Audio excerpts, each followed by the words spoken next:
बिस्मिल्लाहिर्रहमानिर्रहीम। अस्सलाम वालेकुम जनाब। I hope everyone is fine. उम्मीद है आप लोगों की प्रिपरेशन अच्छी जा रही होगी और आप लोग साथ साथ में कर रहे होंगे। मैं एक क्विक रिव्यू करूंगा, रिकैप करूंगा। कैश फ्लो स्टेटमेंट हम लोग कर रहे हैं। Today will be the last topic, last lecture of the cash flows. Cash flow के अंदर हम लोगों ने बात की थी कि कैश फ्लो बेसिकली कैश के पॉइंट ऑफ व्यू से हमारे बिजनेस को ट्रांसलेट करके हमें बताता है। कैश फ्लो स्टेटमेंट हमें ये बताती है कि हमारे बिजनेस में कैश कहां से आया और कहां पे गया, और ना सिर्फ वो कैश फ्लोज को ट्रांसलेट करके बताती है, उसकी ऐसी मीनिंगफुल ग्रुपिंग की जाती है जिससे कि हमारे बिजनेस की ऑपरेशंस की और ऑपरेशन की एफिशिएंसी की एक समरी मिलती है। कैश फ्लो की इंफॉर्मेशन को 3 कैटेगरीज में डिवाइड किया जाता है: ऑपरेटिंग, इन्वेस्टिंग और फाइनेंसिंग एक्टिविटीज। फिर हम लोगों ने इसके बारे में पढ़ा था कि ऑपरेटिंग एक्टिविटीज क्या होती हैं, इन्वेस्टिंग एक्टिविटीज क्या होती हैं। ऑपरेटिंग एक्टिविटीज हमने एंड में पढ़ा था। पहले हमने cash flows from investing activities पढ़ा था कि हाँ, आप इन्वेस्ट करते हैं अपने अंदर, अपने ऊपर या किसी और के ऊपर। अपने ऊपर इन्वेस्टमेंट से मुराद ये होती है कि आप अपने लिए एसेट्स लेते हैं, आप अपने लिए ऐसी चीजें लेते हैं जिनसे आप बेनिफिट हासिल कर सकते हैं। और किसी और के ऊपर इन्वेस्टमेंट करने से मुराद ये है कि आप उनके शेयर्स परचेज करते हैं जिससे आपको डिविडेंड मिलता है। तो बेसिकली ये इन्वेस्टिंग एक्टिविटीज में आती हैं। बड़ी छोटी सी चीजें, थोड़ी सी चीजें जो इन्वेस्टिंग एक्टिविटीज में आती हैं। देन मूविंग फॉरवर्ड हमने फाइनेंसिंग एक्टिविटीज की बात की थी कि एक बिजनेस को फाइनेंस कहाँ कहाँ से मिलता है। उसके जितने भी सोर्सेज या सोर्सेज ऑफ फाइनेंस हैं, ये सारे हमारे cash flow from financing activities में आते हैं। और ना सिर्फ सोर्सेज ऑफ फाइनेंस हमारे cash flow from financing activity में आते हैं, बल्कि उसके अगेंस्ट जो कैश आउटफ्लोज होते हैं एक्सपेंस की नेचर के, आपने लोन लिया है तो उसके अगेंस्ट आपने जो इंटरेस्ट पे किया है वो, सिमिलरली अगर आपने कोई शेयर्स इशू किए हैं तो उसके अगेंस्ट जो आपने डिविडेंड पे किया है वो आपका फाइनेंसिंग एक्टिविटीज के अंदर आता है। फिर आप लोगों ने बात की थी ऑपरेटिंग एक्टिविटीज की। Cash flow from operating activities क्या होती है। देखिए, बिजनेस की मेन एक्टिविटी होती है कि उसने कोई चीज बनाकर या परचेज करके बेचनी होती है, तो वहां से उसको बेनिफिट हासिल होता है। कोई चीज बेची जा सकती है, कोई सर्विसेज बेची जा सकती हैं। तो cash flow from operating activities के अंदर वो तमाम कैश फ्लोज आते हैं जो ऑपरेशन से रिलेट कर रहे होते हैं। ऑपरेशन के इनफ्लोज से मुराद होती है कि आप अपने कस्टमर से कितने पैसे ले रहे हैं, और ऑपरेशन के आउटफ्लो से मुराद होती है आप अपने सप्लायर को कितने पे कर रहे हैं, आप रेंटल्स में कितने पे कर रहे हैं, एक्सपेंसेस कितने पे कर रहे हैं, सैलरीज कितनी पे कर रहे हैं। तो इनफ्लो के केस में आपकी एक कैटेगरी होती है कैश रिसीव फ्रॉम कस्टमर, और पेमेंट के केस में आप सप्लायर को, एम्प्लॉयर्स को और ऑपरेटिंग एक्सपेंसेस वगैरह आप पे करते हैं। रेंट वगैरह, यूटिलिटीज वगैरह, सैलरीज वगैरह, ये सारी आपकी ऑपरेटिंग एक्सपेंसेस में आती है। इस केस में आपने सिर्फ ये चीज याद रखनी है कि आपने सिर्फ और सिर्फ कैश पेड लिखना है। जो कैश अभी आपका पेबल है वो आपने नहीं लिखना। इसी तरीके से आपके जो नॉन कैश एक्सपेंसेस और नॉन कैश आइटम्स हैं वो ऑपरेटिंग एक्सपेंसेस के अंदर से एडजस्ट कर दें। तो इस तरीके से हम लोग डायरेक्ट मेथड के अंदर इंफॉर्मेशन गैदर करते हैं। डायरेक्ट मेथड में इंफॉर्मेशन कम होती है, लेकिन इसमें हमें कुछ ज्यादा इंफॉर्मेशन क्वेश्चन के अंदर से चाहिए होती है। एंड पे हम लोग टैक्सेशन पेड और इंटरेस्ट चार्जेस पेड की कैलकुलेशन करते हैं तो net cash flow from operating activities हमारे पास आ जाता है। अगर हम कैश फ्लो की स्ट्रक्चर की बात करें तो हमें ये देखकर अंदाजा होगा कि बेसिकली जो करंट आइटम्स होती हैं वो सारी की सारी आपकी cash flow from operating activities के अंदर एडजस्ट होती हैं। एसेट्स वाली साइड के नॉन करंट एसेट्स आपकी cash flow from investing activities में एडजस्ट होते हैं, और लाइबिलिटी साइड की नॉन करंट आइटम्स यानी कि लोन और कैपिटल वगैरह ये आपका फाइनेंसिंग एक्टिविटी में एडजस्ट होते हैं। तो अगर आपके पास फाइनेंशियल स्टेटमेंट्स हैं दो, यानी कि बैलेंस शीट और प्रॉफिट एंड लॉस है, और आप टी अकाउंट बनाएं और आप कैश फ्लोज बनाएं, तो आपकी कैश फ्लो डेफिनेटली टैली होनी चाहिए, क्योंकि वो उन्हीं इंफॉर्मेशन का डिफरेंस है जो आप लोगों के पास कैश फ्लो में आ रहा है। हम लोगों ने बैलेंसिंग आउट के बारे में पढ़ा था कि अक्सर औकात हमारे पास फाइनेंशियल स्टेटमेंट्स के अंदर, बैलेंस शीट और प्रॉफिट एंड लॉस के अंदर क्लोजिंग बैलेंसेस और प्रॉफिट फॉर द ईयर या loss for the year, expenses for the year आ रहे होते हैं, लेकिन हमने कैश फ्लोज कैलकुलेट करने होते हैं। तो कैश फ्लोज कैलकुलेट करने का डायरेक्ट मेथड हमें ये कहता है कि आप सीधा सीधा कैश फ्लोज कैलकुलेट कर लें। इनडायरेक्ट मेथड ये कहता है कि भाई आप प्रॉफिट से शुरू हो और उसके अंदर से इम्प्योरिटीज माइनस करते जाएं। इम्प्योरिटीज माइनस करने के बाद वर्किंग कैपिटल की एडजस्टमेंट उसमें डालें तो आपके पास cash flows from operating activities आ जाएगा। तो इनडायरेक्ट मेथड एक इनडायरेक्ट वे है कैश फ्लोज कैलकुलेट करने का फ्रॉम द प्रॉफिट, जबकि डायरेक्ट मेथड में हम सीधी ही कैश फ्लोज कैलकुलेट करते हैं, हमें प्रॉफिट से कैलकुलेशंस करने की जरूरत नहीं होती। डिफरेंट सिनेरियोज के अंदर डिफरेंट एग्जांपल्स हम लोगों ने डिस्कस की थी कि कैसे हम लोग डिफरेंट सिनेरियोज के अंदर मिसिंग फिगर यानी कि जो हमारी कैश फ्लो की फिगर है वो कैलकुलेट कर सकते हैं। अब पर्टिकुलरली बच्चों को इस एरिया में प्रॉब्लम होती है, बेसिक कॉन्सेप्ट उनको समझ आ जाते हैं but they are unable to find out कि हमारे पास कौन से अकाउंट से कौन सी फिगर निकलेगी। तो उसके लिए हमने पॉइंट बाय पॉइंट हर एक टाइप की वर्किंग को डिस्कस किया। इसमें तकरीबन 6-7 तरह की वर्किंग्स हैं जो मैंने यहाँ पे डिस्कस की है। कोशिश ये की है कि आपको हर तरह के सिनेरियो में से एक एक एग्जांपल कराई जाए और फिर उसके बाद हम लोगों ने फिर क्वेश्चंस और एग्जांपल्स किए। क्वेश्चन है the financial statement of Lyallpur limited are presented below. Financial statement present की गई है, कंपनी का नाम है लाइलपुर। रिक्वायरमेंट्स को देखेंगे। Prepare the LL's statement of cash flow for the year ended 31 December 2023। Direct method को इस्तेमाल करना है। देखिए उसने स्पेसिफिकली कह दिया है कि डायरेक्ट मेथड को इस्तेमाल करना है। हमने बात की थी कि अगर क्वेश्चन के अंदर डायरेक्ट या इनडायरेक्ट मेथड के बारे में ना बताया जाए तो फिर हम उसे इनडायरेक्ट मेथड से करेंगे, लेकिन इस क्वेश्चन में तो उसने हमें सीधा सीधा बता दिया कि डायरेक्ट मेथड। तो डायरेक्ट मेथड आप अगर जेन में लेकर आए तो हम लोगों ने कहा था कि cash flow from operating activities के अंदर cash receive from supplier customers, cash paid to supplier, expenses वगैरह, और इसके बाद हम लोग उसमें बाकी चीजें एडजस्ट करते हैं, इंटरेस्ट पेड, एक्सपेंस पेड वगैरह। तो वर्किंग कैपिटल ये जो आपका cash flow from operating activities होता है ये छोटा बनता है, लेकिन बहरहाल उसके अंदर कैलकुलेशंस होंगी और एडजस्टमेंट्स होंगी। सवाल देखते हैं कि क्वेश्चन के अंदर क्या क्या है। स्टेटमेंट ऑफ फाइनेंशियल पोजीशन दी हुई है 31 दिसंबर 20x3 की। प्रॉपर्टी प्लांट एंड इक्विपमेंट है। Okay, property plant and equipment में क्या मूवमेंट हुई है, हल्की सी नजर मार ले अगर तो ये है कि इंक्रीज हो रही है। अक्यूमुलेटेड डेप्रिसिएशन, तो इससे हमें ये पता चला कि प्रॉपर्टी प्लांट एंड इक्विपमेंट का जो अकाउंट है ये कॉस्ट पे बना हुआ है। अक्यूमुलेटेड डेप्रिसिएशन नीचे लिखी हुई है वो माइनस हो रही है। इन्वेस्टमेंट प्रॉपर्टी में 100 मिलियन का इंक्रीज है। इन्वेंट्रीज के अंदर चेंजेस है, ट्रेड रिसीवेबल्स है, अलाउंस फॉर डॉटफुल डेट। ले जी, जब हमें ये दोनों चीजें भी अलग अलग पता चल जाएंगी तो हमें ये पता चल जाएगा कि ये डेटर्स हमारे ग्रॉस हैं, ग्रॉस डेटर्स हैं, और अलाउंस फॉर डॉटफुल डेट जो है वो कैलकुलेट हुआ है। ओपनिंग और क्लोजिंग इसका हमारे पास मौजूद है। ठीक है जी, ये हमारे पास ग्रॉस डेटर्स है, इसीलिए तो ये अलग अलग लिखे हुए हैं, नेट डेटर्स नहीं है। नॉर्मली हम फाइनेंशियल स्टेटमेंट में नेट डेटर्स प्रेजेंट करते हैं और एसेट्स भी नेट करके प्रेजेंट करते हैं, यानी कि ये दोनों फिगर्स और ये दोनों प्रेजेंट करते हैं आपस में एडजस्ट करके नेट करके, लेकिन इधर हमें उसने अलग अलग करके दिया है, हमारी काफी सारी कैलकुलेशन इससे बच जाती है। यानी कि पहले हम लोग अगर क्वेश्चन के अंदर हमारे पास नेट डेटर्स होते तो हम पहले उसको ग्रॉस अप करते और फिर उसके बाद दोनों के अलग अलग अकाउंट्स बनाते, लेकिन इसमें यहाँ पे उसने हमें कैलकुलेशन में आसानी कर दी है। कुछ प्री पेमेंट्स है और कैश एंड कैश इक्विवेलेंट है, कैश एंड बैंक जिसे हम कहते हैं। डेबिट साइड क्रेडिट साइड पे हमारे पास जो है ना ये है जी शेयर कैपिटल 410 से 681 हुआ शेयर इशू हुए हैं। प्रीमियम भी 50 से 120 हुआ, यानी कि कुछ प्रीमियम पे इशू हुए हैं।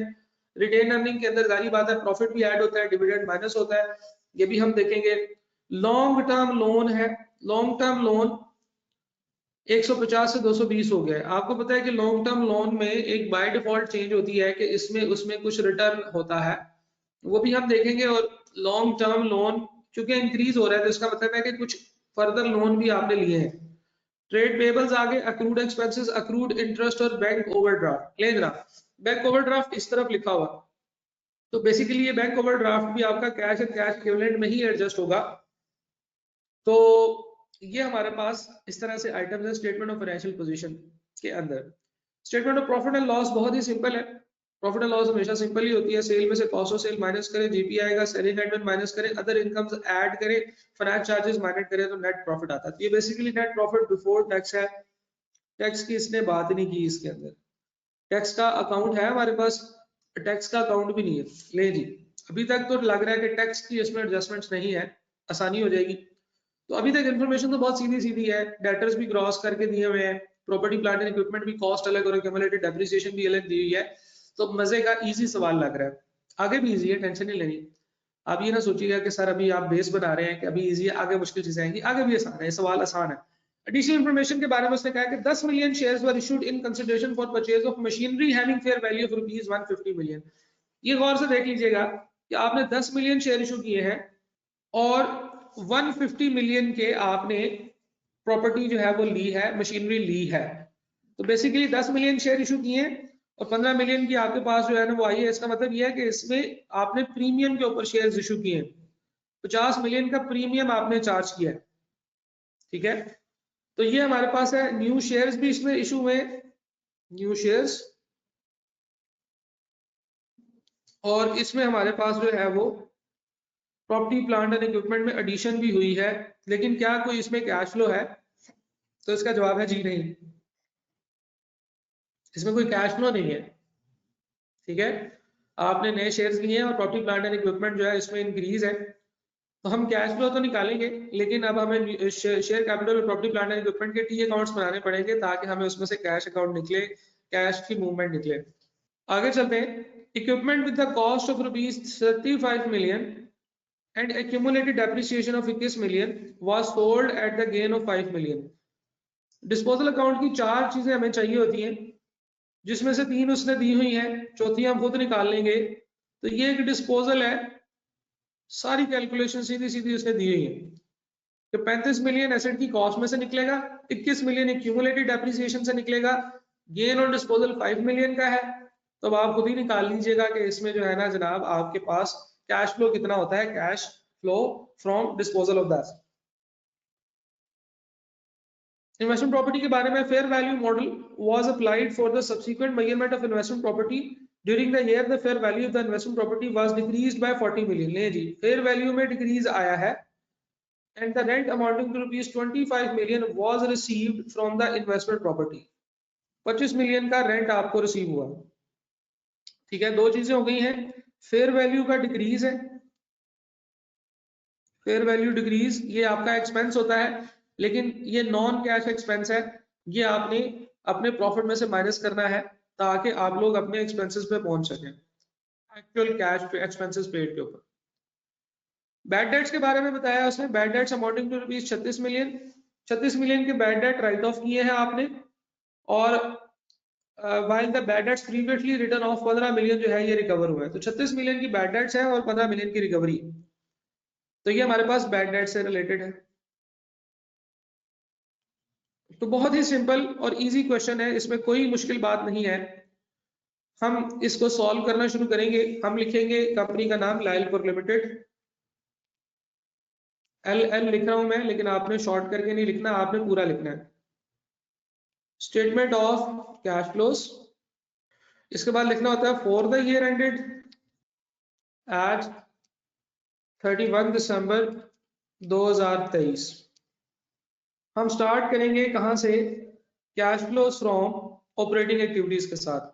CFO मैंने लिखा है, आपने पूरा लिखना है। Cash flow from operating activities के अंदर देखिए, जब हम लोग डायरेक्ट मेथड बनाते हैं तो डायरेक्ट मेथड के अंदर हमारे जो बी अकाउंट्स हैं जो कि प्रॉफिट एंड लॉस में रिफ्लेक्ट हो रहे हैं, उन सब के अपने टी अकाउंट्स बनाने होते हैं। तो वन बाय वन चलते हैं जी। हमारे पास सबसे पहले हम लोग बात करते हैं सेल्स की। तो जो सेल्स है वो हमारे पास ट्रेड रिसीवेबल्स में आ रही होती है, ये हमारा ट्रेड रिसीवेबल का अकाउंट है। तो हम ट्रेड रिसीवेबल का अकाउंट बना लेते हैं, टी अकाउंट्स ही बनाने हैं। तकरीबन हर आइटम ऑफ फाइनेंशियल स्टेटमेंट के टी अकाउंट्स बनेंगे। ट्रेड रिसीवेबल्स, ट्रेड रिसीवेबल की अगर आप बात करें तो ओपनिंग हमारे पास है जी 255 और क्लोजिंग है हमारे पास 230 के। डेटर्स से हम लोगों ने जो कैश रिसीव किया है वो हम लिखेंगे, लेकिन डेटर्स की साइड में हम लोग क्या लिखेंगे जी, सोल्ड। तो हम लोग लिखेंगे सेल्स हमारे पास है 1450 मिलियन की। सेल्स हमारे पास कितनी है, 1450 की।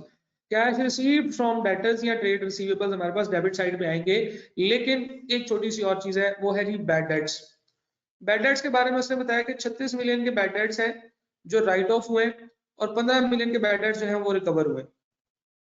तो ये दोनों आइटम्स हमारी इधर एडजस्ट होनी, एक आइटम एडजस्ट होनी है जो कि है आपकी बैड डेट। तो बैड डेट की क्या एंट्री करते हैं जरा याद करें, हम बैड डेट की एंट्री करते हैं बैड डेट टू डेटर्स। हम लोग bad debt expense account debit करते हैं, डेटर्स अकाउंट क्रेडिट करते हैं। तो हम लोग बैड डेट टू डेटर्स क्या एंट्री करेंगे, 36 मिलियन। तो हम लोगों ने 36 मिलियन डेटर्स को क्रेडिट करना है 36 मिलियन से। तो हम लोग यहाँ पे लिखेंगे बैड डेट्स 36 मिलियन के। और दूसरी बैड डेट रिकवर की एंट्री क्या होती है, बैड डेट रिकवर की एंट्री होती है जनाब कैश अकाउंट डेबिट और bad debt recovered account credit. ठीक है जी। तो ये आपकी अदर इनकम है, गौर से देख लीजिएगा, थोड़ा सा फर्क है। आईकेएप की बुक में जो सोल्यूशन है उसमें और जो मैं आपको बताने लगा हूं उसमें फर्क होगा बैड डेट रिकवर्ड के केस में। तो बैड डेट जो रिकवर्ड है आपका वो 15 मिलियन का है।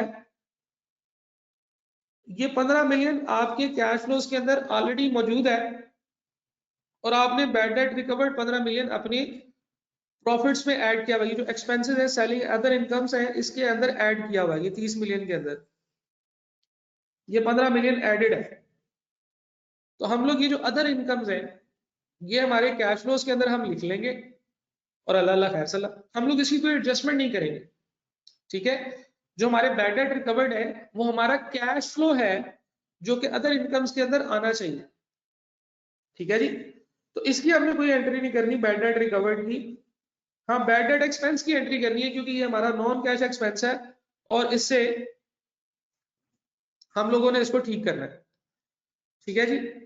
हाँ जी, एक चीज याद रखिएगा 2022 और 2023 है तो ये फिगर्स मैंने उल्टी लिखे, इसको ठीक कर लिया। ओपनिंग हमारा है 230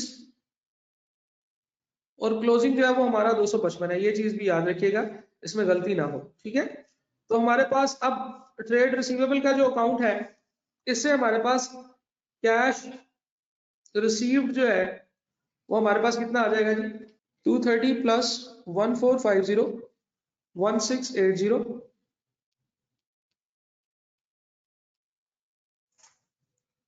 माइनस 36 माइनस 255 तो 1389। तो ये है हमारा कैश रिसीव फ्रॉम कस्टमर्स। देखिए कस्टमर से जो कैश रिसीव हो रहा है, अब आपको याद हो जाना चाहिए कि इसमें आपकी फाइनेंशियल स्टेटमेंट के जो एलिमेंट्स है वो कौन कौन से एडजस्ट होंगे। नंबर 1 ट्रेड रिसीवेबल्स जो आपकी बैलेंस शीट में आ रहा होता है और ये ग्रॉस अमाउंट के साथ, नेट अमाउंट के साथ नहीं। नेट अमाउंट जो होती है वो आपकी प्रोविजन होती है, वो प्रोविजन की कैलकुलेशंस में जाएगी। नंबर 2 प्रॉफिट एंड लॉस के अंदर से सेल्स की figure. Number 3 bad debts recovered और bad debt expense during the year की फिगर। ये तीन चीजें आपको चाहिए तो फिर आप ट्रेड रिसीवेबल के एडजस्टमेंट्स कर सकते हैं। तो हमारे पास जो पहली आइटम आती है इसके अंदर वो आती है जनाब cash received from debtors. Cash received from debtors आपको आगे है जी 1389 के। अब इसके साथ ही हम लोग डेटर्स का अकाउंट भी बना लेते हैं, प्रोविजन का अकाउंट भी बना लेते हैं जो कि हमारे पास आ रहा है। मैं इसको भी हाईलाइट कर देता हूं ताकि हमें पता चल जाए कि ये इसका इम्पैक्ट हम लोगों ने ले लिया है। प्रोविजन का ओपनिंग कितना होगा जी 11 का और प्रोविजन का जो क्लोजिंग है वो कितना होगा जी 17 का 17 का। ठीक है जी। अच्छा, अब अगर हम इस हवाले से बात करें तो हम लोगों ने प्रोविजन के अकाउंट में कितना चेंज जो है वो दिखाना है। प्रोविजन के अकाउंट में ओपनिंग 11 था और क्लोजिंग 17 था, यानी कि जो प्रोविजन का इंक्रीज है जिसको हम फर्दर एक्सपेंस के तौर पर रिकॉर्ड करते हैं वो कितना होगा जी 6। तो फिर ये हमारा 17 मिलियन का जो है ये एक्सपेंस फर्दर कंप्लीट होगा। अब अगर आप गौर से देखें तो प्रोविजन के अकाउंट में अभी हमने 6 मिलियन का एक्सपेंस रिकॉर्ड किया है और बैड डेट के अकाउंट में भी हमने 36 मिलियन का एक्सपेंस रिकॉर्ड किया है। ना तो ये बैड डेट्स अभी तक हमारे हुए हैं क्योंकि हमने कैश आउटफ्लो तो नहीं किया ना। बैड डेट की जब हमने एंट्री की तो 36 मिलियन में हमने कैश आउटफ्लो नहीं किया, हमने सिर्फ पेमेंट की है। बैड डेट हमने पेमेंट नहीं की, हमने सिर्फ उसको अपने फाइनेंशियल स्टेटमेंट में रिकॉर्ड किया, ना कोई कैश आया ना गया। तो बेसिकली ये भी एक नॉन कैश एक्सपेंस है और ये भी एक नॉन कैश एक्सपेंस है। अगर आप बैड डेट की इंक्रीज की एंट्री करेंगे, ठीक है जी, तो हम लोग जो है वो इसको इस तरह से रिकॉर्ड करेंगे। हम कहेंगे जनाब bad debt expense account debit और provision for bad debt account credit by ₹6 million 6 million. इसका मतलब ये है कि हमारे पास दो एंट्रीज हो चुकी होंगी। Bad debt expense account 6 million से डेबिट हुआ होगा प्रोविजन के केस में, क्योंकि प्रोविजन में इंक्रीज किया हमने, और बैड डेट 36 मिलियन आपने रिकॉर्ड किया। तो ये दो एक्सपेंसेस हैं जो हमने रिकॉर्ड किए हुए हैं और ये दोनों नॉन कैश एक्सपेंसेस हैं। खैर इसका करेंगे, हम लोगों ने क्या करना होता है जब हम यहाँ पे पेमेंट फॉर एक्सपेंसेस के अंदर रिकॉर्डिंग करनी होती है तो उस वक्त हम इसको लिखेंगे। आगे चलते हैं जी। Next is sales. ठीक है जी, कैश रिसीव फ्रॉम कस्टमर है। इसके बाद हम लोग लिखते होते हैं कैश पेड टू सप्लायर्स। इसके बाद तीसरा हम लिखते होते हैं जी कैश पेड फॉर एक्सपेंसेस। ठीक है जी, ये सारा कुछ करने के बाद हम कहते हैं जी कैश फ्लोज फ्रॉम ऑपरेशंस। ये हमारा नेट फिगर आती है इन तीनों को जमा करने के बाद। इसमें हम माइनस करते हैं टैक्स पेड और इंटरेस्ट पेड। तो हमारे पास क्या आता है जी cash flows from operating activities CFO। तो अब हम लोग सप्लायर को पेमेंट की तरफ चलते हैं। सप्लायर के टी अकाउंट्स बनाते हैं। सप्लायर के टी अकाउंट्स जो है वो दो होते हैं जी, एक होता है इन्वेंट्री का और एक आपको पता है कि होता है ट्रेड पेबल्स का। तो सबसे पहले हम ट्रेड पेबल्स और इन्वेंट्री इनके अकाउंट्स बनाएंगे। इन्वेंट्री के केस में हमारे पास ओपनिंग है 261 और क्लोजिंग है 275।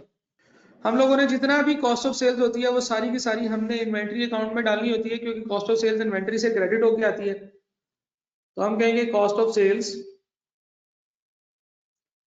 860 और इन दोनों की जो नेट फिगर निकलेगी जो डेबिट साइड पे आएगी, this is actually the purchases कि आपने कितनी परचेजेस की हैं। ट्रेड पेबल का जो अकाउंट है ये आपकी लायबिलिटी होता है ओपनिंग 60 मिलियन, क्लोजिंग 109 मिलियन, और जो परचेजेस के अकाउंट से फिगर आएगी वो हम यहाँ पे परचेजेस में लिखेंगे, जिससे हमें पता चलेगा कि हमने कैश पे कितना किया है। तो कैलकुलेशंस करते हैं जनाब। हम लोग इन्वेंट्री वाली इस अकाउंट की क्रेडिट साइड से 860 प्लस 275 जमा करेंगे तो हमारे पास आएगा 1135। 1135 minus 261, so the answer will be 874। तो हमने 874 की परचेजेस की हैं। वो 874 की परचेजेस यहाँ पे आ जाएंगी ट्रेड पेबल के अंदर। 874 प्लस 60 हमारे पास आएगा 934 और इसमें हम माइनस करेंगे 109 तो हमारे पास बैलेंसिंग फिगर आएगी 825। तो जो हमने कैश पे किया है ट्रेड पेबल्स को, दैट इज आवर 825। ठीक है जी। तो ट्रेड पेबल का और इन्वेंट्री का अकाउंट इकट्ठे मेंटेन होते हैं। इन्वेंट्री के अकाउंट को पहले क्लोज करते हैं हम, उसमें कॉस्ट ऑफ सेल्स ऐड करते हैं। कॉस्ट ऑफ सेल्स से परचेजेस निकलती हैं, परचेजेस हम ट्रेड पेबल के अकाउंट में डालते हैं, वहां से हम cash paid to the suppliers जो है वो एंटर करते हैं, कैलकुलेट करते हैं। अच्छा, कैश पेड हमारा 825 आ गया जी। तो cash paid to the supplier के अंदर हम लोग लिखेंगे 825, ये हमारा कैश आउटफ्लो होता है, हम माइनस में लिखेंगे। अगली चीज है cash paid for expenses. Indirect method के अंदर एक्सपेंसेस का जो कैश पे किया है यही सिर्फ एक थोड़ी सी ट्रिकी चीज होती है। ठीक है, इसके लिए आप क्या करें कि आप एक्सपेंसेस से रिलेटेड जितनी भी आपकी वर्किंग है वो सारी इसमें करें। यानी कि बेसिकली ये जो हमारा नॉन कैश आइटम्स वाली चीज होती है ना, इसको हमने एडजस्ट करना होता है। तो हम सारे एक्सपेंसेस लेते हैं। सारे एक्सपेंसेस हमारे पास किधर आ रहे हैं, हमारे पास सेलिंग एंड एडमिनिस्ट्रेशन एक्सपेंसेस के अंदर आ रहे हैं। और दूसरा हमारे पास जो है वो एक्सपेंसेस के बारे में कुछ इसने यहाँ पे इंफॉर्मेशन दी है। तो हम सीधी सीधी कैलकुलेशंस करेंगे। पहले तो मैं यहाँ से जरा क्रॉस कर दूं वो वाले अकाउंट्स जो हमने यहाँ से अब माइनस कर दिए हुए हैं। हमने यहाँ से अलाउंस और डाउटफुल डेट का अकाउंट ले लिया है, ट्रेड रिसीवेबल्स का अकाउंट ले लिया है, इन्वेंट्री का अकाउंट ले लिया है, ट्रेड पेबल का अकाउंट ले लिया। अब एक्सपेंसेस के हवाले से जो इन्फॉर्मेशन है वो अब आपके लिए बड़ी जरूरी है कि हम लोग बेसिकली वो जो वहां पे करते हैं ना कि इनडायरेक्ट मेथड के अंदर प्रॉफिट से शुरू होते हैं और उसके अंदर हम लोग एडजस्टमेंट्स करते हैं। यहाँ पे हमें एक और वर्किंग करनी पड़ेगी, वो ये है कि एक्सपेंसेस निकालने होंगे, एक्चुअल कैश एक्सपेंसेस। तो हमारे पास जो एक्सपेंसेस है वो है जी selling and administration expenses total 450 million के। तो अगर हम लोग बात करें एक्सपेंसेस की, तो हम लोग एक्सपेंसेस की वर्किंग करेंगे। सेलिंग एंड एडमिन एक्सपेंसेस वो है जनाब हमारे पास 450 मिलियन के। लेकिन ये सारे एक्सपेंसेस हैं, सारे के सारे एक्सपेंसेस हैं, इसमें अदर इनकम्स भी ऐड कर लेते हैं। अब देखिए अगर आप एक्सपेंसेस पॉजिटिव लिख रहे हैं तो इनकम्स आपको नेगेटिव लिखनी पड़ेगी। तो ये 30 की इनकम्स हो गई हमारी, ये भी एडजस्ट कर लें। अब ये क्या जो 450 मिलियन के एक्सपेंस प्रॉफिट एंड लॉस में आ रहे होते हैं, क्या ये सारे के सारे हमारे एक्सपेंसेस होते हैं, कि ये सारे के सारे कैश एक्सपेंसेस होते हैं? तो इसका जवाब है जी नहीं।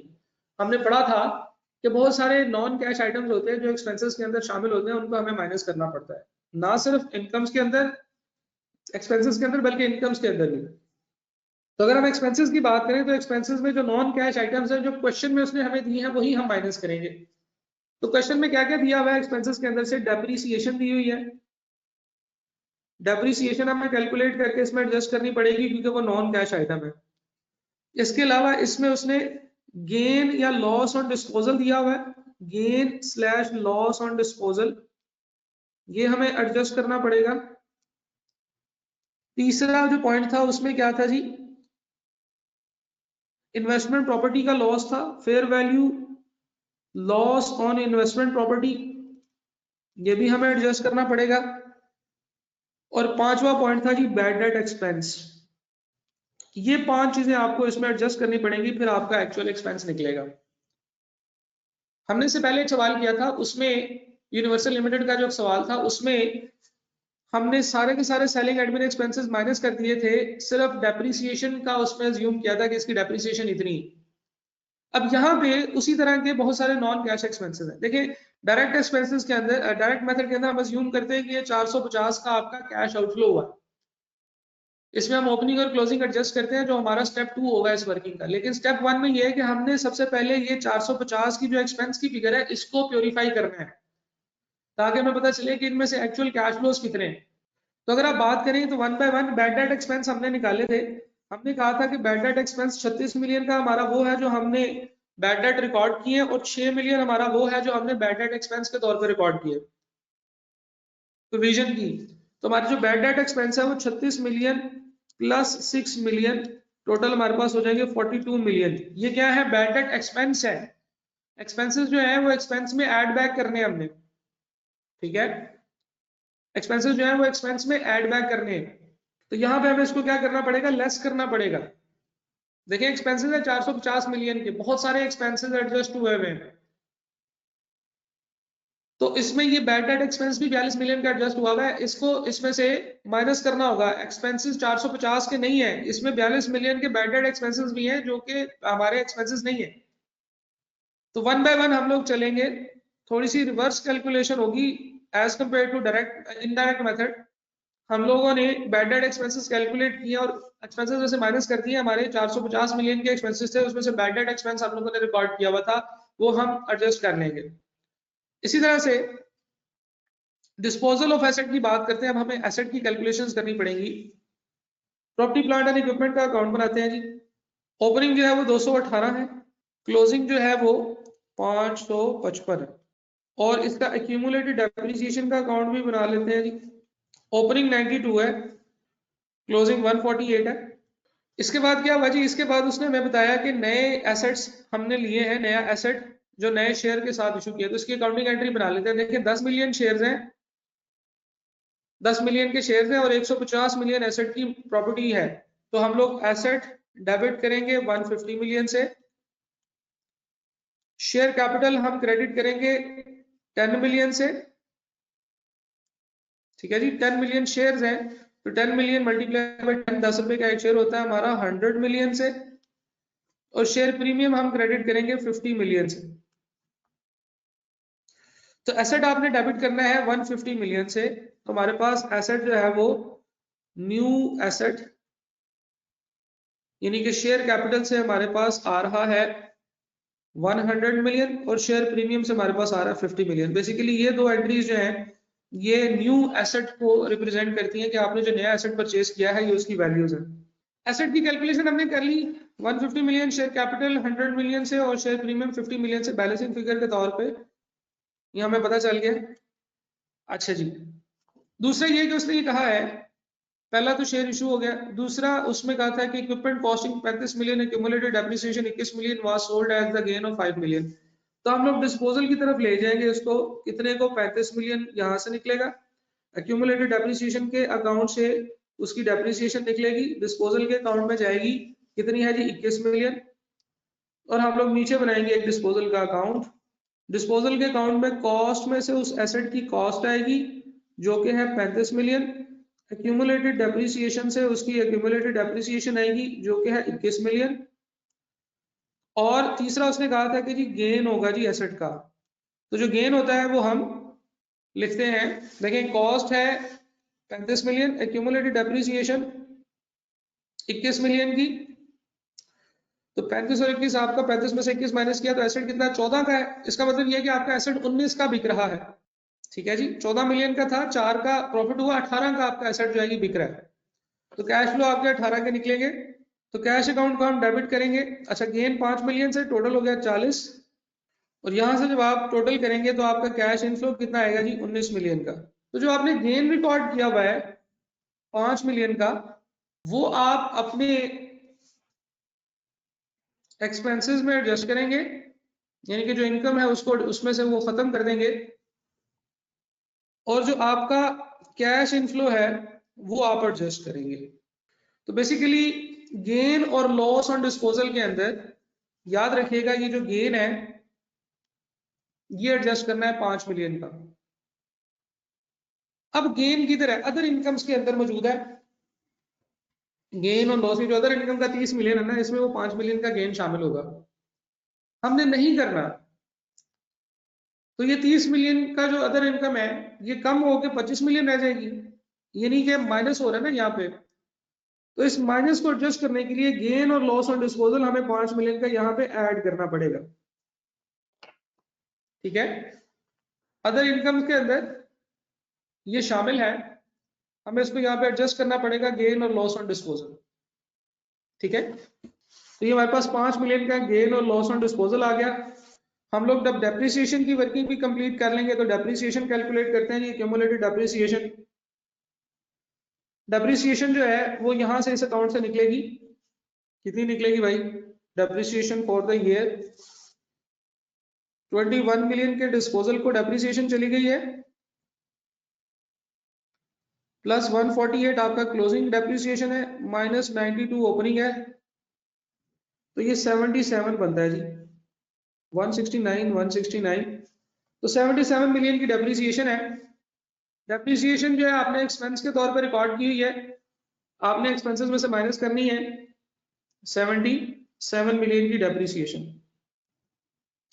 इन्वेस्टमेंट प्रॉपर्टी की तरफ चलते हैं, इन्वेस्टमेंट प्रॉपर्टी का अकाउंट बनाते हैं जी। इन्वेस्टमेंट प्रॉपर्टी के बारे में बात की है उसने, इन्वेस्टमेंट प्रॉपर्टी का ओपनिंग है 210, क्लोजिंग है 310, ओपनिंग 210, क्लोजिंग 310 10।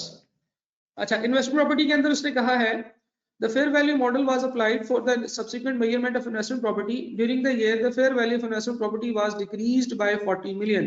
fair value में लॉस आ गया है, तो हम लोग कहेंगे कि हमारा फेयर वैल्यू लॉस जो है 40 मिलियन का है। ठीक है, उसने सीधा सीधा लॉस बताया, उसने ये नहीं कहा कि फेयर वैल्यू लॉस करने के बाद हमारी इन्वेस्टमेंट प्रॉपर्टी कितनी रह जाती है। अगर वो ये बताता कि 2,10,000 की प्रॉपर्टी 1,70,000 की हो गई है, या मतलब 210 मिलियन की जो प्रॉपर्टी है 170 मिलियन की रह गई है, तो हम माइनस करते और 40 मिलियन खुद निकालते। उसने ये कैलकुलेशन भी आपको करने के लिए नहीं दी। उसने कहा भाई कोई मसला नहीं है, सीधा सीधा मैं बताता हूँ 40 मिलियन का लॉस है, तो आपने फेयर वैल्यू लॉस 40 मिलियन का रिकॉर्ड कर लिया। ये वाला फेयर वैल्यू लॉस जो है ये आपने एज एन एक्सपेंस रिकॉर्ड किया हुआ है, ये आप ऐड बैक करेंगे, ये आप एक्सपेंसेस में से माइनस करेंगे, क्यों? क्योंकि आपने 40 मिलियन का ये एक्सपेंस रिकॉर्ड नहीं करना और आप एक्चुअल एक्सपेंसेस फाइंड आउट करना चाहते हैं। तो आपने सेलिंग एंड एडमिन एक्सपेंसेस में इसको माइनस कर दिया, क्योंकि 450 मिलियन के जो एक्सपेंसेस है उसके अंदर ये 40 मिलियन का एक्सपेंस ऐड हुआ था। फिर वैल्यू लॉस 40 मिलियन का हो गया। उसके अलावा उसने और कुछ नहीं बताया। उसने कहा जी रेंट मिला है 25 मिलियन का इन्वेस्टमेंट प्रॉपर्टी से। अब ये जो 25 मिलियन का रेंट मिला है, ये आपकी रेंटल इनकम है इन्वेस्टमेंट प्रॉपर्टी से। ये आपकी इनकम कैश फ्लो जरूर है, लेकिन ये अब आपने प्रेजेंट जो है वो किसी और जगह पे करना है। ये आपका कैश फ्लो है, लेकिन आपने उसको प्रेजेंट जो है वो आपने cash flow from investing activities में करना है।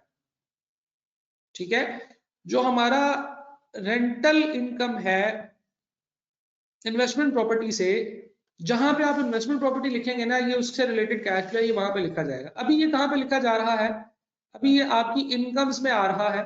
आपने अपनी इनकम में लिखा होगा, अदर इनकम्स के अंदर आपने अदर इनकम्स में ये लिखा होगा।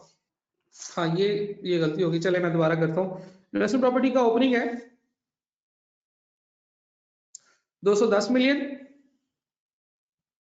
और क्लोजिंग है 310 मिलियन।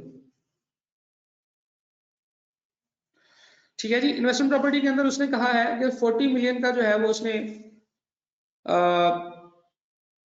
वैल्यू में डिक्रीज है, तो फेयर वैल्यू लॉस जो है वो 40 मिलियन का है। और ये फेयर वैल्यू का जो लॉस है ये आप यहाँ पे रिकॉर्ड करेंगे, हमने लिख दिया। और जहां तक ये इसकी बात है, इसमें रिमेनिंग अकाउंट के अंदर क्या है जी, 310 और 40 350 और इधर भी 350। इसका मतलब ये है कि न्यू इन्वेस्टमेंट प्रॉपर्टी जो आपने परचेज किया है वो आपने परचेज की है जनाब 140 की, यानी कि वही 140 की इन्वेस्टमेंट प्रॉपर्टी आपकी आ जाएगी। तो ये आपका कैश फ्लो है, cash flow from investing activities. फिर हम बात करें कि उसने कहा कि इसमें से 25 मिलियन का हमें इन्वेस्टमेंट प्रॉपर्टी से रेंट रिसीव हुआ है। तो जो रेंट रिसीव किया है इन्वेस्टमेंट प्रॉपर्टी में आपने, वो आपकी इनकम है, आपके अदर इनकम्स के अंदर शामिल होगी वो, लेकिन वो हमने प्रेजेंट कहीं और करनी। तो इन्वेस्टमेंट प्रॉपर्टी की जो इनकम है वो इधर इसके अंदर शामिल है, अदर इनकम्स के अंदर। हम सिर्फ उसको माइनस यहां से एडजस्ट कर देंगे ताकि हम लोग अपनी उस वाली फिगर के ऊपर पहुंच जाए जो हमने ऊपर प्रेजेंट करनी है। इन्वेस्टमेंट प्रॉपर्टी की फिगर को बाद में हम अलग से प्रेजेंट कर देंगे। तो बेसिकली अगर देखा जाए तो हमें यहां से जो एक्सपेंसेस की फिगर है वो तो ठीक आ जाएगी इन दोनों को जमा करने के बाद, लेकिन हमने क्योंकि 25 मिलियन कहीं और क्लासिफाई करना है, वो ये अदर इनकम है इसके अंदर माइनस हुआ है। अदर इनकम के अंदर 30 मिलियन के अंदर वो चीज शामिल है, तो हमें यहाँ पे एडजस्ट करनी पड़ेगी। अच्छा जी, तो क्यों ना हम ऐसा करें, काम करते हैं, selling and admin expenses other income in दोनों का कॉलम ही अलग अलग बना लेते हैं। अदर इनकम यहीं पे लिखे रहने देते हैं, इसको यहाँ पे 30 मिलियन अलग से कर लेते हैं। तो selling and admin expenses other incomes, depreciation जो है वो एक्सपेंसेस में से माइनस होगी। गेन और लॉस ऑन डिस्पोजल जो है ये हमें गेन हुआ था, ये हमें इधर नहीं, हमें यहाँ पे एडजस्ट करना चाहिए। Fair value loss on investment property और बैड डेट एक्सपेंसेस। और फिर एंड पे हम लोग एक और चीज लिख लेते हैं, ये है हमारी रेंटल ऑफ इन्वेस्टमेंट प्रॉपर्टी। ये इनकम है हमारी, लेकिन ये सेपरेटली क्लासिफाइड है, इसको हमने सेपरेटली क्लासिफाई करना है। तो ये 25 है, तो अदर इनकम तो हमारी 0 हो जाएंगी। ठीक है, और सेलिंग एडमिन एक्सपेंसेस जो है ये हमारे कितने हो जाएंगे, हम कहते हैं जी 450 minus 77 minus 40 million minus 42 million, तो ये बना 291। सेलिंग और एडमिन एक्सपेंसेस हमारे पास जो एक्चुअल कैश है ये 291 मिलियन के हैं। सेलिंग और एडमिन एक्सपेंसेस हमारे पास जो एक्चुअल हैं वो 291 मिलियन के हैं। अदर इनकम जो है वो हमारी सेलिंग एंड एडमिन एक्सपेंस, ये हमारी अदर इनकम रेंटल इनकम की इन्वेस्टमेंट प्रॉपर्टी 25 मिलियन की है, हम सेपरेटली क्लासिफाई करेंगे। ठीक है जी। अच्छा, अब हमारे पास तकरीबन सारी ही वर्किंग हम लोगों ने कर ली है।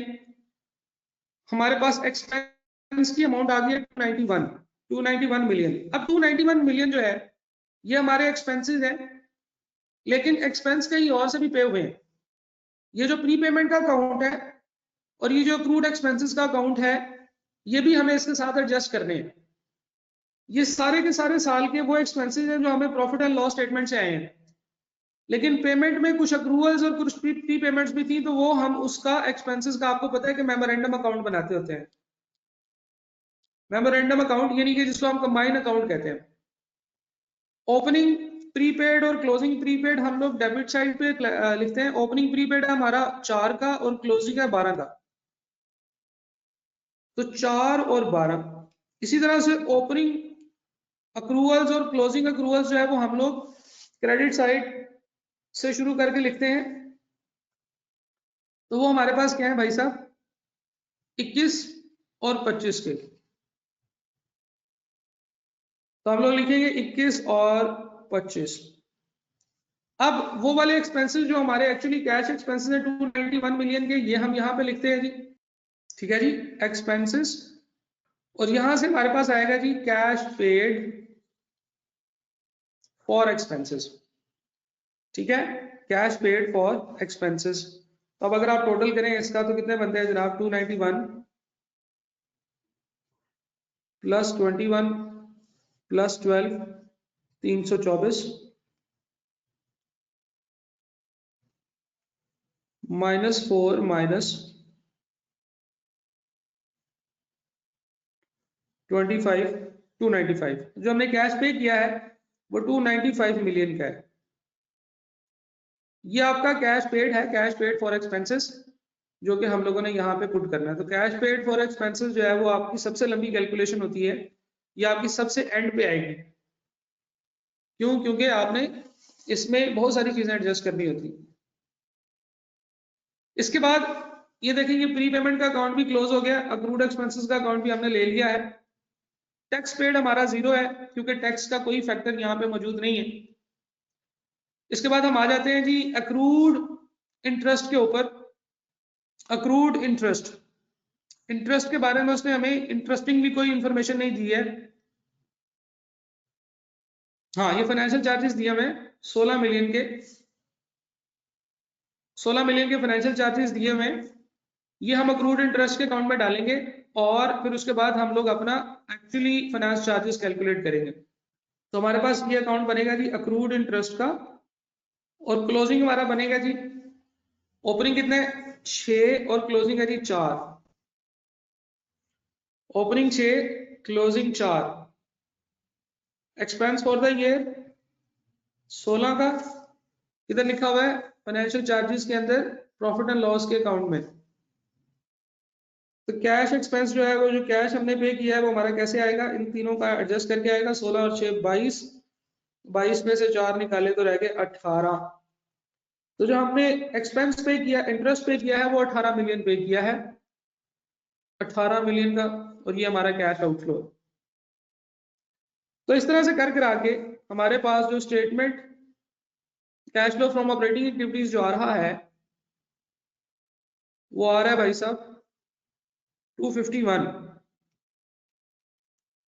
दोबारा कर लेते हैं, 1389 माइनस 825 माइनस 295 माइनस 18, तो आपके पास बना 251।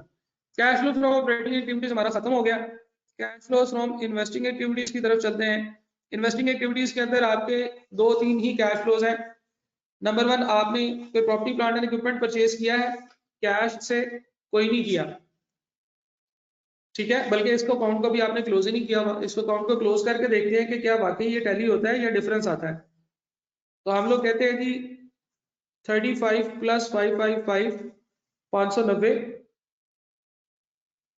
इसमें से माइनस करेंगे हम 218, माइनस करेंगे 100 और माइनस करेंगे 50, तो हमारे पास 222। तो हमने मजीद जो एसेट्स परचेज किए हैं वो 222 मिलियन के। टी अकाउंट टैली करने से हमें पता चला कि हमने 222 मिलियन के एसेट्स परचेज किए हैं 222। तो हमारे पास cash flow from investing activity के अंदर purchase of property plant and equipment जो कैश से आपने किए हैं वो लिखने होते हैं 222। ठीक है जी, कैश फ्लो से जो आपने कैश से किए हैं 222 के वो आपके होते हैं। अच्छा जी, इसके बाद आपने प्रॉपर्टी प्लांट एंड इक्विपमेंट का कोई डिस्पोजल किया है, तो उससे आपको जो कैश फ्लो अरेंज हुआ है डिस्पोजल से 19 मिलियन का है, तो वो हम लिखेंगे disposal of property plant and equipment 19 million का कैश फ्लो है। ये 222 का कैश आउटफ्लो है, 19 मिलियन का आपका कैश इनफ्लो है। इसके अलावा इन्वेस्टमेंट प्रॉपर्टी की कुछ परचेजेस हैं। इन्वेस्टमेंट प्रॉपर्टी परचेज भी हमने की है, हमने निकाला था इन्वेस्टमेंट प्रॉपर्टी के अंदर न्यू इन्वेस्टमेंट प्रॉपर्टी 140 मिलियन की है, तो 140 मिलियन का कैश आउटफ्लो हुआ है इन्वेस्टमेंट प्रॉपर्टी से। और इन्वेस्टमेंट प्रॉपर्टी का रेंटल जो है वो हम यहाँ पे लिखेंगे, इन्वेस्टमेंट प्रॉपर्टी का रेंटल जो है वो 25 मिलियन का है, ये अदर इनकम्स के अंदर आ रहा था, हमने यहाँ पे लिख दिया 25 मिलियन का कैश इनफ्लो। तो cash flow from investing activities भी आपकी कंप्लीट हो गई। अब क्योंकि इसकी सारी कैलकुलेशन हम कर चुके थे, इसलिए हमें इसमें टेंशन लेने की जरूरत नहीं। 25 जमा 19 माइनस 222 माइनस 140, तो ये हमारे पास बना, पता नहीं मल्टीप्लाई कर दिया मैंने गलती से, 19 25 222 140 318, तो 318 का आपका कैश आउटफ्लो है cash flow from investing activities के अंदर। आगे चलते हैं cash flows from financing activities के अंदर जो मूवमेंट्स हैं वो हमारे पास क्या क्या है। शेयर कैपिटल की मूवमेंट थी, शेयर कैपिटल का अकाउंट हमने बनाया था, शेयर कैपिटल के अकाउंट में हम लोगों ने कुछ मूवमेंट्स देखी थी। शेयर कैपिटल का अकाउंट किधर गया जी? नहीं, शेयर कैपिटल का अकाउंट नहीं बनाया था, शेयर कैपिटल का अकाउंट बनाते हैं, हमें पता चलेगा शेयर कैपिटल में क्या मूवमेंट है। 410 और 681 681 शेयर कैपिटल का अकाउंट बनाते हैं जी। शेयर कैपिटल का ओपनिंग अकाउंट बनेगा जी 410 का, और इसका जो क्लोजिंग अकाउंट बनेगा, क्लोजिंग बैलेंस, वो बनेगा 681। इसी तरह से शेयर प्रीमियम का ओपनिंग बनेगा जी 50 और क्लोजिंग का आ रहा है जी 120। और तीसरा आप रिटेन अर्निंग का अकाउंट भी बना लें, ओपनिंग आ रहा है जी 90 का और क्लोजिंग आ रहा है 130 का। ठीक है जी, तो हमने ये वाला अकाउंट भी बना लिया, ये भी बना लिया और ये भी बना लिया। लॉन्ग टर्म लोन रह गया, वो हम सीधा सीधा नीचे ही एडजस्ट कर लेंगे क्योंकि लॉन्ग टर्म लोन से मतलब उसने कोई बात नहीं की है। अच्छा जी, उसने कहा था कि जी शेयर इशू किया हमने, शेयर इशू की हमने एंट्री बनाई थी, शेयर कैपिटल को 100 मिलियन से, शेयर प्रीमियम को 50 मिलियन से जो है वो कैपिटल किया था, क्रेडिट किया था। एसेट 100 मिलियन का और एसेट 50 मिलियन का यहाँ पे ऐड हुआ हुआ। अब जरा गौर से देखें और इस अकाउंट को टैली करें तो हमें पता चलेगा कि हमने कुछ और शेयर्स भी इशू किए हैं। देखिए क्लोजिंग 681 है, तो डेबिट साइड, क्रेडिट साइड तो शॉर्ट है, इसका मतलब है कि हमने न्यू शेयर्स इशू किए हैं, न्यू शेयर्स। और न्यू शेयर्स कितने इशू किए हैं? 681 और 100। आपने 681 माइनस 410 माइनस 100, आपने 171 के न्यू शेयर्स इशू किए हैं। और वो न्यू शेयर्स आपने डेफिनेटली कैश से इशू किए होंगे, ये हमारी बैलेंसिंग फिगर निकलेगी, न्यू शेयर्स जो हमने इशू किए हैं। शेयर प्रीमियम के अकाउंट से अगर हम देखें गौर से तो हमें पता चलेगा कि शेयर प्रीमियम में भी अभी 20 रुपए का, 20 मिलियन का एक डिफरेंस है। तो इसका मतलब यह है कि ये न्यू शेयर्स से ही निकला है हमारा। तो इसका मतलब ये है कि हमने जो new shares at cash issue किए हैं उसमें हमने 20 मिलियन का शेयर प्रीमियम और 171 मिलियन का शेयर कैपिटल कलेक्ट किया, यानी कि हमने 191 मिलियन के शेयर इशू किए हैं शेयर कैपिटल और शेयर प्रीमियम के अकाउंट से। अगर कोई और इन्फॉर्मेशन ना दी गई हो तो हमें ये कंक्लूड करेंगे कि शेयर कैपिटल और शेयर प्रीमियम में से हमारे नए वो शेयर्स निकले हैं। रिटेन अर्निंग की बात करते हैं, ओपनिंग रिटेन अर्निंग 90 था और हम लोगों ने प्रॉफिट, नेट प्रॉफिट जो है वो निकला है, वो निकला है जी 154 मिलियन का। अब ये बेसिकली हम प्रॉफिट आफ्टर टैक्स लेते होते हैं, लेकिन टैक्स की कोई एडजस्टमेंट नहीं दी गई, तो हम ये अज्यूम करेंगे कि इस कंपनी को टैक्स पड़ता ही नहीं है। ठीक है, अगर टैक्स होता तो हम लोग उसका इम्पैक्ट ले लेते cash flows from operating activities के अंदर, और फिर वही फिगर यहाँ पे भी आ जाती, तो 154 में से वो माइनस होके आ जाती, तो हमारा कैश फ्लो टैली हो जानी चाहिए। अब वो नहीं है तो हम नहीं लेंगे। इसका मतलब ये है कि नेट प्रॉफिट जो है वो 154 है और इसका मतलब ये है कि अगर कोई डिफरेंस है जो क्रेडिट साइड पे है, डेबिट साइड पे है, तो वो हमारा डिविडेंड है। और वो डिविडेंड क्योंकि उसका कोई पेएबल अकाउंट नहीं है हमारे पास बैलेंस शीट के अंदर, इसका मतलब है कि डिविडेंड सारा पे हो गया हुआ है। तो अगर हम बात करें 90 प्लस 154, 244 बनेगा, और 244 में से 130 जब हम माइनस करेंगे हमारे पास 114 मिलियन का डिविडेंड पेड आएगा। ठीक है जी। तो ये हमारी 3 अकाउंट्स हैं जो कि हम लोगों ने क्लोज किए हैं, शेयर कैपिटल, शेयर प्रीमियम और रिटेन्ड अर्निंग्स। ये हम यहां पे लिखेंगे। सबसे पहले न्यू शेयर्स, न्यू शेयर्स के अंदर 171 मिलियन हमने शेयर कैपिटल में और 20 मिलियन हमने शेयर प्रीमियम में, यानी कि टोटल 191 मिलियन का इंक्रीमेंट है न्यू शेयर से। न्यू शेयर इशू करने से कैश इनफ्लो आता है। नंबर 2 हमने डिविडेंड पे किया है 77 मिलियन का, आई थिंक अभी हमने निकाला है 77 मिलियन निकाला है, नहीं 114 मिलियन, 114 मिलियन। तो डिविडेंड पेड जो है वो 114 मिलियन का है जो हमने पे किया है। और आखिरी जो चीज इसमें रह जाती है, हमने सारी लाइन आइटम्स काट दी हैं, सिर्फ लॉन्ग टर्म लोन है। लॉन्ग टर्म लोन के अंदर मूवमेंट है 150 और 220, ओपनिंग 150 है, क्लोजिंग 220 है। तो इसका मतलब यह है कि लॉन्ग टर्म लोन का टी अकाउंट भी बना सकते हैं आप, वैसे भी लिख सकते हैं कि लॉन्ग टर्म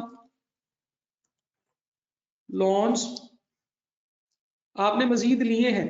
अब इसका टी अकाउंट बनाएंगे तो कैसे बनेगा, LTL, ओपनिंग बैलेंस था आपका 150 का, क्लोजिंग था आपका 220 का। इसका मतलब ये है कि आपने मजीद जो लोन है वो लिया है कैश डेबिट और long term loan credit 70 million से। तो increase in long term loan, आपने मजीद लोन लिया है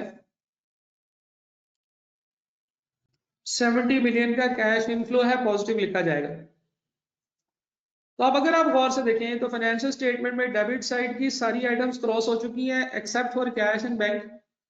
क्रेडिट साइड पे सारी आइटम्स क्रॉस हो चुकी हैं एक्सेप्ट फॉर ये अक्रूड इंटरेस्ट भी हमने ले लिया हुआ है, इससे हमने इंटरेस्ट एक्सपेंस निकाला था, except for bank overdraft. Profit and loss में सारी आइटम्स टिक हो चुकी हैं। सेल्स हमने ट्रेड डेटर्स में ले ली थी, कॉस्ट ऑफ सेल्स हमने इन्वेंट्री में ली और इन्वेंट्री से ट्रेड पेबल्स में ले गए। सेलिंग एंड एडमिनिस्ट्रेटिव एक्सपेंसेस में से नॉन कैश एक्सपेंसेस माइनस करके हमने उसको अक्रूवल्स वाले अकाउंट के साथ एडजस्ट किया था। अदर इनकम्स को हमने अलग से लिखा था और उसमें से नॉन कैश एडजस्टमेंट्स की थी और 25 मिलियन माइनस किया था क्योंकि वो कहीं और प्रेजेंट करना था। और फाइनेंशियल चार्जेस के अंदर जो है वो हम लोगों ने 16 का 16 मिलियन जो है वो हमने अक्रूड इंटरेस्ट के अकाउंट में लिया था। तो हमारे पास नेट प्रॉफिट आया था, ये भी हमने रिटेन अर्निंग के अंदर ले गए। तो सारी की सारी statement of profit and loss खत्म हो गई और बैलेंस शीट भी जो है वो सारी की सारी एडजस्ट हो गई और पॉइंट्स भी जो एडिशनल इन्फॉर्मेशन थी वो भी सारी हमने ले ली। तो हमारे पास सारी इन्फॉर्मेशन जो है वो यहाँ पे एडजस्ट हो चुकी है। अब हम लोग इसका टोटल करते हैं और दुआ करते हैं कि ये हमारा टैली हो जाए। तो हमारे पास बनता है जी 147 cash inflow from financing activities. हम नेट कैश फ्लोज जो है वो कैलकुलेट करते हैं। नेट कैश फ्लोज जो होती हैं वो सारी कैश फ्लोज को जमा करके आती हैं। तो हमारी cash flow from operating activity है प्लस का 251, हमारी cash flow from investing activity है 381 माइनस की, और हमारा जो cash flow from financing activity है वो 147 पॉजिटिव है।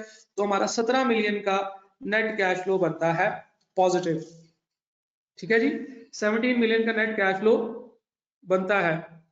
आगे चलते हैं, इसमें हम opening cash and cash equivalent लिखते हैं। Opening cash and cash equivalent में क्या चीज है, 42 और 9।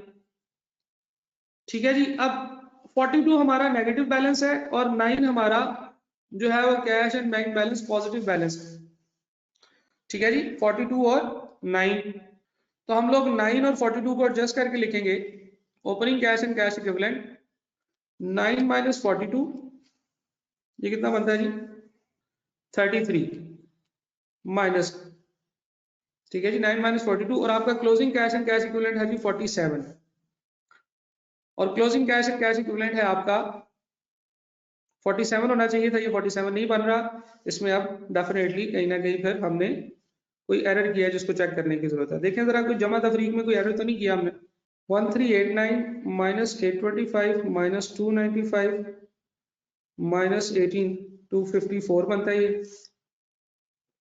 1389 minus 825 minus 295 minus 18 251 ही बनता है 147 पॉजिटिव अच्छा जी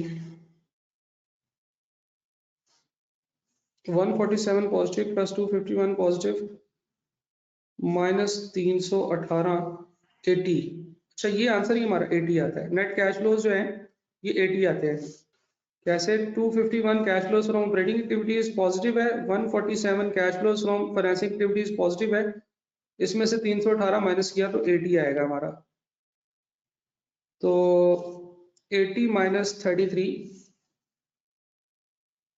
47 यस ठीक है जी तो ये हमने cash flows from net cash flow 80 ये सही माइनस किया था 17 आया था पहले तो कैलकुलेशंस वगैरह हर चीज ठीक है हम लोगों ने हर चीज के अंदर बेसिक रूल्स को सामने रखते हुए काम किया है तो बस ये जमा तफरीक में यहाँ पे टोटल का एरर था तो इन सारों को जमा करेंगे हमारे पास नेट कैश फ्लो जाएगा 80 और उसमें से opening cash and cash equivalent हम लोगों ने माइनस किए माइनस 33 तो टोटल आपके पास 47 आएगा which is equal to your closing cash and cash equivalent 47 ठीक है जी so this was the question उम्मीद है आपको समझ आया होगा उम्मीद है आप लोगों को इसका बेनिफिट हो रहा होगा आप सब लोगों का ज्वाइन करने का बहुत शुक्रिया कल मिलते हैं जी अल्लाह हाफिज़